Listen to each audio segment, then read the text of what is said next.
ये कहानी शुरू होती है जब मैं घर से गुस्से में बड़बड़ाते हुए निकल आया था और बस स्टैंड की तरफ आगे बढ़ने लगा। मैं मन ही मन बड़बड़ा रहा था, पता नहीं कितने पैसे छुपा के रखे हैं, लेकिन मेरे लिए एक बाइक नहीं ले सकते। अब मैं यहाँ से चला जाऊँगा और तब तक वापस नहीं आऊँगा जब तक मैं खुद के पैसे से बाइक नहीं खरीद लेता। इतना सोच ही रहा था तभी मेरे पैर में मुझे कुछ चुभने का एहसास हुआ। नीचे देखा तो समझ आया कि जल्दबाजी में पापा के जूते पहन आया हूँ। उन जूतों में कील उभरी हुई थी जो मेरे पैर में बार बार घाव दिए जा रही थी, लेकिन उस समय गुस्सा अधिक था तो मैं बड़बड़ाते हुए आगे बढ़ गया।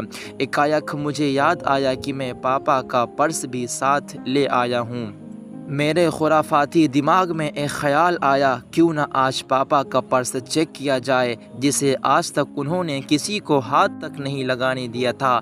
पता नहीं कौन सा ख़जाना छुपा है इस पर्स में जो किसी को हाथ नहीं लगाने देते थे। जब मैंने पापा का वह पुराना पर्स खोल कर देखा तो उसमें पैसे तो नहीं मिले, लेकिन पैसों की जगह पर एक डायरी रखी हुई थी। तब मैंने सोचा, हाय, तो यहाँ ख़जाना छुपा रखा है। मैं समझ रहा था कि यहाँ पापा ने लिखा होगा कि किससे कितने पैसे लेने हैं और किसको कितने पैसे दिए हैं, लेकिन मैं गलत था। जब मैंने उस छोटी सी डायरी का पहला पेज खोल कर देखा तो वहाँ पर जो लिखा था वो थोड़ा सीरियस कर देने वाला था। डायरी में जो लिखा था उसे पढ़ने के बाद मेरे चेहरे पर जो एक्सप्रेशन थे वो गायब हो चुके थे, क्योंकि डायरी में वहाँ कुछ नहीं था जैसा मैं सोच रहा था। वहाँ पर उन पैसों का हिसाब लिखा हुआ था जो अलग अलग कामों के लिए अलग अलग लोगों से उधार लिए गए थे। उस लिस्ट में मोबाइल के नाम पर भी पैसे लिए गए थे। कुछ यूँ लिखा था, 50,000 बेटे के मोबाइल के लिए। ये वही मोबाइल था जिसे मैं आज तक यूज़ कर रहा हूँ, लेकिन मुझे ये पता नहीं था उस मोबाइल को ख़रीदने के लिए पैसे कहाँ से आए थे, लेकिन आज पता चल गया है। मुझे आज भी याद है जब मैंने पहली बार कैमरे के लिए ज़िद की थी, जो मेरे पापा ने मुझे 2 हफ़्ते बाद मेरे बर्थडे पर गिफ्ट कर दिया था, जिसे देखकर मैं बहुत खुश हुआ था। और मुझे खुश देखकर मुझसे कहीं ज़्यादा अगर कोई खुश था तो वो थे मेरे पापा।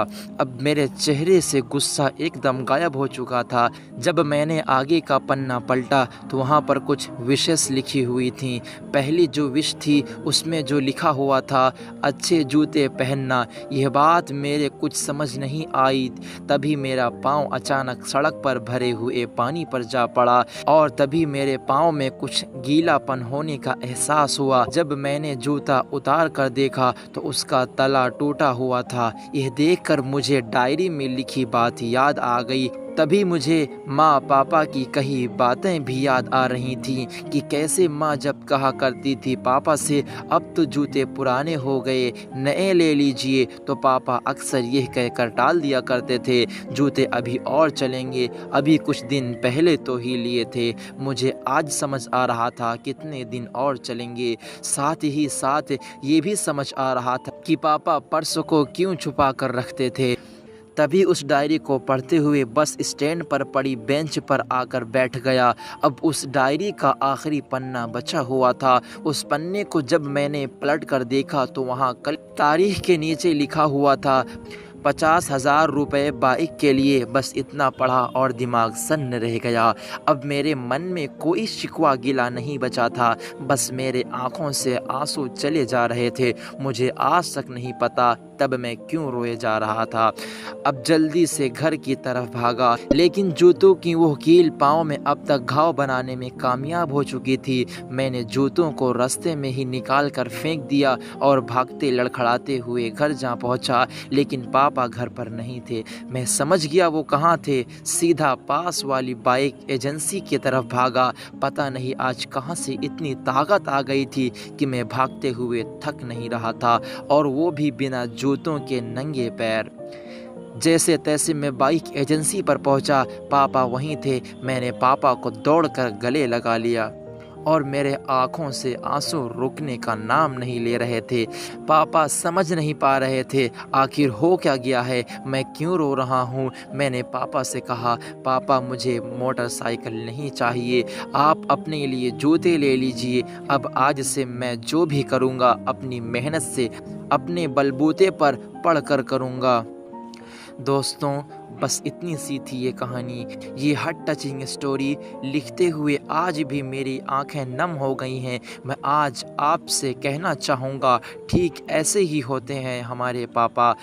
हम अक्सर देखते हैं कि हम अपनी माँ से हर बात शेयर करते हैं और माँ भी इसके बदले में हमें बहुत प्यार देती है। लेकिन एक शख्स ऐसा भी होता है जो हमें छुप कर प्यार करता है, वो होते हैं हमारे पापा। ये परिवार में एकमात्र ऐसा व्यक्ति होता है जो अपने बच्चों से बिना जताए छुप कर प्यार करता है, खुद की इच्छाओं को मारकर बच्चों के लिए सपने देखता है और उनकी खुशियों में ही खुश हो जाता है। मुझे नहीं पता कि आप अपने पेरेंट्स की इज़्ज़त करते हो या नहीं, लेकिन अगर आपके पेरेंट्स हैं तो आप बहुत खुशनसीब हैं, क्योंकि इस दुनिया में बहुत से लोगों को तो पेरेंट्स का प्यार भी नसीब नहीं होता।